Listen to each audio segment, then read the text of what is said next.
கொதிக்க கொதிக்க அழகான ரசம் ரெடியாகி விட்டது. குடிக்க குடிக்க நல்லா இருக்கு. குடிச்சு கொண்டு இருக்கணும் போல இருக்கு.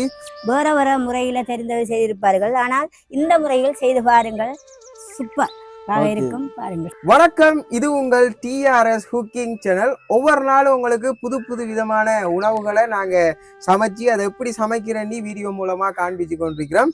இன்றைக்கு நாங்க என்ன செய்ய போறோம்? ரசம் செய்ய போறோம். ரசம் செய்ய போறோம்.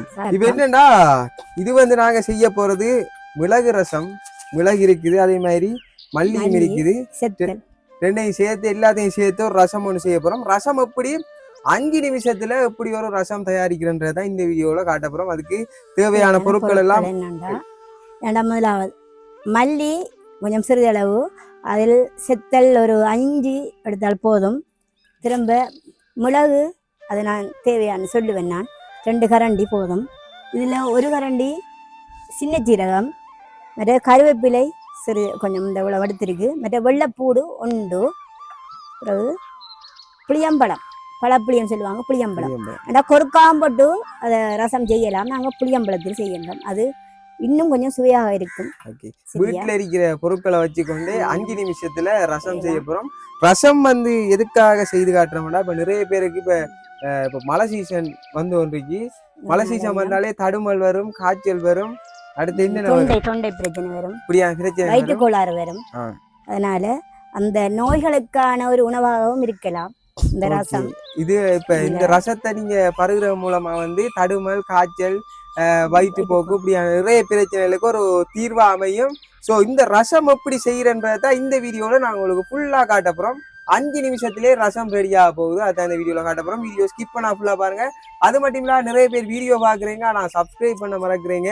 சப்ஸ்கிரைப் பண்ணி எங்களோட சேனலுக்கு நீங்கள் சப்போர்ட் பண்ணீங்கன்னா உங்களுக்கு ஒவ்வொரு நாளும் இப்படி புது புது விதமான உணவுகள் குறைந்த நேரத்தில் எப்படி சமைக்கிறன்றதை நாங்கள் வீடியோ மூலமாக காண்பிப்போம். ஸோ நம்மளோட வீடியோ நீங்கள் முதலாவது பார்க்குறீங்கன்னா, இப்போ தான் ஃபர்ஸ்ட் டைம் பார்க்குறீங்கன்னா, நம்மளோட சேனலை சப்ஸ்கிரைப் பண்ணி அந்த பெல் பட்டனை அமர்த்திட்டு பாருங்க. வீடியோவை ஸ்கிப் பண்ணால் ஃபுல்லாக பாருங்க முதலாவது. ஓகே, இப்போ ஸ்டார்ட் பண்ணுவோம். இந்த ரசம் என்னடா, எல்லா சபைகள்லையும் பாருங்க குறிப்பாக அந்த ரசம் தான் வைத்திருப்பாங்க. அதே காரணம் என்னடா, இந்த சாப்பாடுக்கு அப்புறம் அந்த ரசம் நம்ம குடித்தாலும் அந்த சாப்பாடு ஜீரணிக்கும்னு சொல்லுவாங்க. அதுக்காக தான் முக்கியமாக அந்த ரசம் என்ற சாப்பாடு எங்கே போனால் நல்ல களியாட்டங்கள், சந்தோஷமான வீடுகள், எந்த வீட்டில் இருந்தாலும் இது கிடைக்கக்கூடிய ஒரு உணவாக இருக்கின்றது.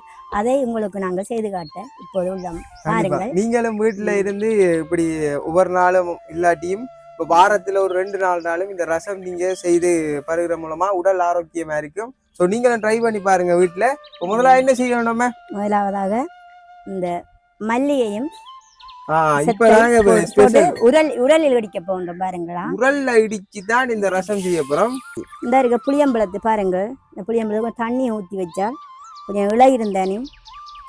இப்ப முதலாவது இது வந்து என்னது? மல்லியா? மல்லி. நாங்க மல்லி என்ன சொல்லுவோம், இத மற்ற இடத்துல சொல்றாங்களே எங்களுக்கு தெரியாது. இத மல்லி என்று சொல்லுவோம். அடுத்தது செத்தல். இந்த செத்தல்னா காய்ந்த கொச்சிக்காய். சரியா? இது 5 போடுறீங்க. இந்த இருக்க மிளகு ஒரு 2 கரண்டி போட்டா போதுமா? சரியா? சரி, மிளகு 2 கரண்டி போடுறீங்க. அடுத்தது இந்த சின்ன சீரகம். சின்ன சீரகம் 1 கரண்டியா? பாருங்க, 1 கரண்டி சின்ன சீரகம். நெக்ஸ்ட் வெள்ளைப்பூடு. இந்த இருக்கு, அதை உடைச்சி போடணுமா? உடைச்சினா வெட்டி எடுத்தா? இல்ல தோலை சீவிட்டு போட்டான். இல்லை, தோல் சீவாமனு சிலர் போடுவாங்க. தோலை சீவிட்டு போடுறேன். வெள்ளைப்பூடு ஒரு முழு வெள்ளைப்பூட எடுத்து ஒரு வெள்ளைப்பூடு எடுத்து அப்படியோ அதோட தோலெல்லாம் வடிவா கிளீன் பண்ணி உள்ள போடுறோம். ஓகே, பாருங்க வடிவா அழகா அந்த வெள்ளைப்பூட வெட்டி உள்ள போடுறோம். அதுவும் ஒரு முழு வெள்ளைப்பூட உள்ள போடுறோம். உங்களுக்கு 5 நிமிஷத்துல எப்படி ஒரு மிளகு ரசம் செய்யறேன்ற இந்த வீடியோவில் வடிவா தெளிவா காட்டுறோம்.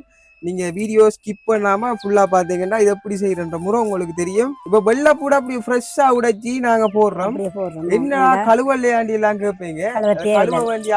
தோலோட தான் சில பேர் ரசம் செய்வாங்க. அப்படி போட்டு பிடிப்பாங்க, பிளண்டர்ல ஓட்டு ஊரல்ல ஊற்றியோ தோல்லாம் போடுவாங்க. அதால கழுவில்லை, மேலத்தில் உரிக்கிறதா கை கழுவுன கை தானே. அது இப்ப இந்த தேவையில்லை. தோலோட போடுறவங்க அதை கழுவி போட்டு போடுவாங்க. தோல் இல்லாம நம்ம இதை உரிக்கக்குள்ள உள்ளுக்குள்ள அது ஃப்ரெஷ்ஷா தான் இருக்கும். கழுவணும்ன்ற அவசியம் இல்லை நமக்கு. தேவையில்லை. ஓகே, அதாலதான் நாங்க கழுவாம போடுறோம். இங்க நிறைய பேர் கேட்பீங்க கழுவாம போடுறது இல்லை, அதுக்கு தான் இது கழுவ வேண்டிய அவசியம் இல்லை.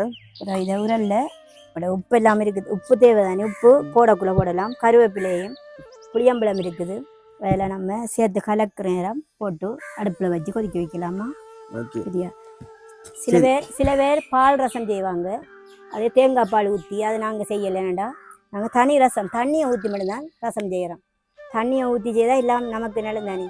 கொலஸ்ட்ரால் இருக்கிறார்கள், ப்ரெஷர் இருக்கிறார்களுக்கு, ஏதோ ஒவ்வாமை இருக்கிறார்களுக்கும் இது நல்ல ஒரு சாப்பாடாக இருக்குதான். நிறைய பேருக்கு வந்து எப்படி ரசம் செய்கிறேன்ட்டு உண்மையாகவே நிறைய பேரே தெரியாமல் இருக்கும். வீட்டில் இருக்கிற நீங்கள் இப்படி ட்ரை பண்ணி பாருங்கள்.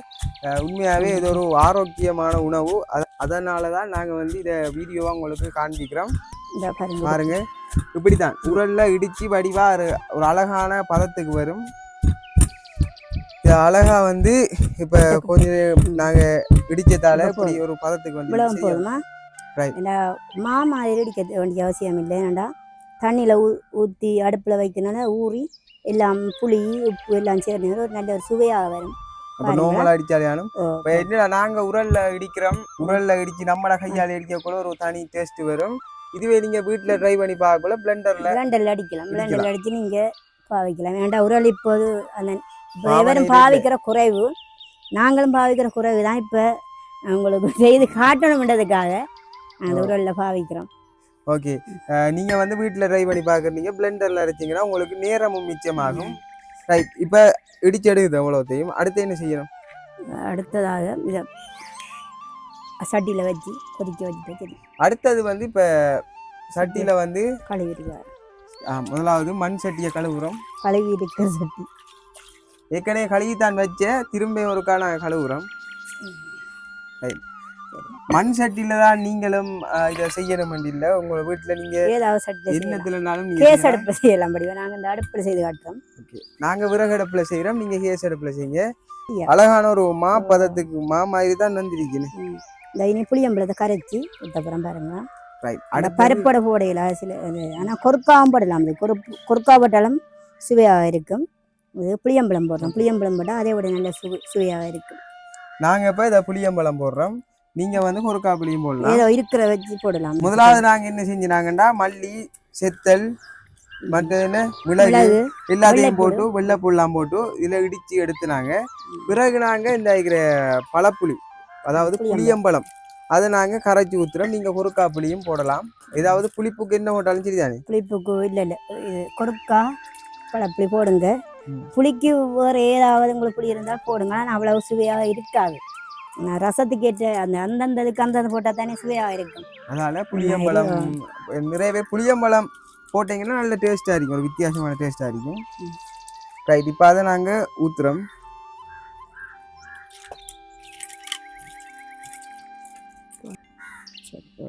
ஓகே,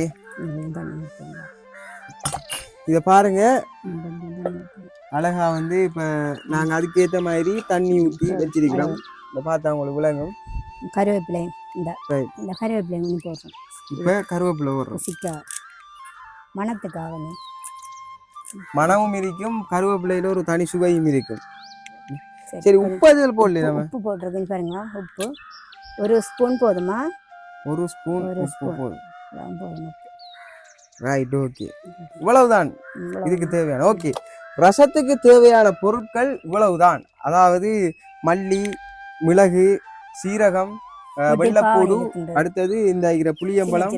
அதாவது வீட்டில் நம்ம வளமையா ஜூஸ் பண்றதுக்காக வாங்கி வச்சிருக்கிற அந்த பொருட்களை போதும். இதுக்காண்டி நீங்க மெனக்கெட்டு வேற ஒரு பொருட்கள் வாங்க தேவையில்லை. வீட்டில் இருக்க பொருட்களை வச்சுக்கொண்டு இந்த வெறும் தண்ணியை வச்சுக்கொண்டு நல்ல சுவையான ரசம், ஒரு ஆரோக்கியமான ரசம் நம்ம செய்யலாம். ஓகே, இப்ப நெருப்பை பற்ற வைக்கணும். சரி, ஒரு மாதிரி விறகடுப்பை நாங்கள் பற்ற வச்சுட்டோம். கொஞ்சம் நாங்கள் இதில் மெனக்கட்டு, ஏன்னா இப்போ மழை கொஞ்ச நாள் 2-3 நாளாக பெஞ்சதால கொல்லி கொஞ்சம் ஈரமாகிட்டு அதெல்லாம் கஷ்டப்பட்டு பற்ற வச்சுருக்கோம். ரைட், இப்போ என்ன செய்யணும்? இப்போ திரும்ப அடுப்பில் வச்சு அதை கொதிச்ச பிறகு இறக்கணும். சரி, அவ்வளோதானா? அவ்வளோதான், ரெண்டும் இல்லை. இது கொதிக்க இறக்குனா சரி, வேற ஒன்றும் இல்லை. பாருங்க பாருங்க, இப்ப பாருங்க நாங்க சேர்த்த பொருட்கள் எல்லாத்தையும் வச்சு அப்படியோ தண்ணியும் கொஞ்சம் ஆட் பண்ணி அதை அடுப்புல வச்சிருக்கோம். இது இப்ப ஒரு எத்தனை நிமிஷத்தால கொதிக்கும்? அது இப்ப ஒரு 5 நிமிஷத்துக்குள்ள வச்சு வைக்கலாம். அவ்வளவு 5 நிமிஷத்துக்குள்ள. அதாவது பாருங்க நாங்க விறகு அடுப்புல எங்களுக்கு 5 நிமிஷத்துக்குள்ள கொதிச்சிரும். இதே கேஸ் அடுப்புண்டா உங்களுக்கு ஒரு 2 நிமிஷமே வெள்ளம் 2 நிமிஷம் மிச்சம் உங்களுக்கு டைம். அதுக்கிடையில கொதிச்சிரும். இது கொதிச்சு முடிஞ்சா மிளகு ரசம் ரெடி. பாப்போம். கொதிச்சு முடிஞ்சதுக்கு பிறகு நாங்க மிளகும் மல்லியும் சேர்த்த ரசம் ரெடி ஆயிரும். நீங்க இப்ப பாத்திருப்பீங்க வீட்டுல இருந்த ஒரு 4-5 பொருட்களை வச்சுக்கொண்டு ஒரு ஆரோக்கியமான உணவு ஒன்று தயாரிக்கும். வீட்டுல இருக்கிற நீங்க கட்டாயம் இதை ட்ரை பண்ணி பாருங்க. ஒவ்வொரு நாளும் உங்களுடைய உணவுகளோட இதை சேர்க்கலும் வேண்டாலும் சேருங்க. இல்லாட்டி வாரத்துல 2 நாள் 3 நாளோ நீங்க இதை சமைச்சு நீங்க ட்ரை பண்ணி பார்க்கலாம். முன்னே அவர்கள் உணவை மருந்தாக கொண்டார்கள். ஆனால் இப்போது அதே மாதிரி அந்த நடைமுறை பழக்கத்தை இருக்க வேண்டும் என்பதற்காக தான் நாங்க இந்த ரசம் என்பதை உங்களுக்கு வைத்து காட்டுகின்றோம். ரசம் என்றது வந்து சாதாரண ஒரு உணவு இல்லை, ஒரு மருந்து. அதாவது நோய் எதிர்ப்பு சக்தி உள்ள மருந்து. எல்லா வருத்தத்துக்கும் நீங்க ரசத்தை குடித்து பாருங்க, எல்லாம் பறந்து போயிடும். இப்ப பாருங்க இன்னும் அழகாக கொதிச்சு கொண்டிருக்க. நீ இப்ப கொதிக்க கோலே வடிவா இந்த ஆகிற மெதட்டை இப்படி செஞ்சுட்டீங்கன்னா சரி, இல்லாட்டி அது பொங்கி வலியும் இந்த பால் பொங்குற மாதிரி. இப்ப பாத்தீங்கன்னா இப்ப நீ கொதிக்குது, இன்னும் கொஞ்சம் கொதிக்க விட்டு போட்டு அதுக்கப்புறம் ரக்குனா சரி ரசம் ரெடி ஆயிரும்.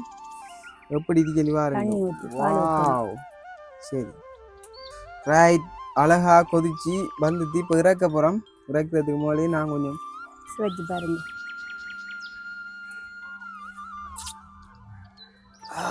சூப்பர். சும்மா சொல்லி வேலை இல்லை, நல்லா இறக்குவோம் வேணா. சரியா? ஆனா பாருங்க கொச்சிக்கா அந்த நாடு தான் போட்டுனாங்க. நாடு போட்டும் அந்த உரைப்பு தன்மை இருக்கு. என்னது மிளகும் போட்டது தானே? அந்த மிளகுல இருக்க உரைப்பு மிளகு போட்டது நல்ல காரமா இருக்கிறதாலாம். அது இப்ப காய்ச்சல் இருக்கிறவங்களுக்கெல்லாம் நல்லா இருக்கும். இது நல்லா சோறோடு சாப்பிடலாம், கப்பில் ஊற்றி குடிக்கலாம். விருப்பம் இல்லாதவங்க ஏதாவது செய்து சாப்பிடலாம். எப்படியோ உங்களுக்கு விருப்பமான முறையில் நீங்க சாப்பிடுங்க. ஓகே இறக்குவோமே. ஓகே பாருங்க கொதிக்க கொதிக்க அழகான ரசம் ரெடியாகி விட்டது. வாவ், அந்த கருவேப்பிலை எல்லாம் மேல அப்படியே மிதக்குது. சுட சுட ரசம். இப்போ பார்த்தீங்கன்னா நான் ஏற்கனவே குடிச்சு பார்த்தேன். இருந்தாலும் இன்னொரு கப்பில் குடிக்க போறீங்களா? இல்லை இல்லை, சோறோடையா? சோறோட இல்லை. குடிக்க குடிக்க நல்லா இருக்கு, குடிச்சு கொண்டு இருக்கணும் போல இருக்கு. ஓகே மக்களே, இதுதான் வந்து அந்த ரசம் செய்கிற முறை. இவ்வளவுதான், நீங்கள் கூட எல்லாம் எனக்கு தேவையில்லை. நாங்கள் சொல்லி தந்த இந்த முறையிலே நீங்கள் வீட்டில் ரசம் செய்து பார்த்தீங்கன்னா உண்மையாகவே ஒரு நல்ல சுவையான ஒரு ரசத்தை நீங்கள் வீட்டில் செய்து கொள்ளலாம். இந்த காணொளி உங்களுக்கு பிடிச்சிருந்தா லைக் பண்ணி கமெண்ட் பண்ணுங்க. அடுத்தது என்ன செய்யணும் வேண்டி கமெண்ட்ல சொன்னீங்கன்னா நாங்களும் அதை உங்களுக்கு செய்து காட்டுவோம். எங்களுக்கு தெரிந்த முறையில நாங்கள் உங்களுக்கு ரசம் செய்து காட்டியிருக்கிறோம்.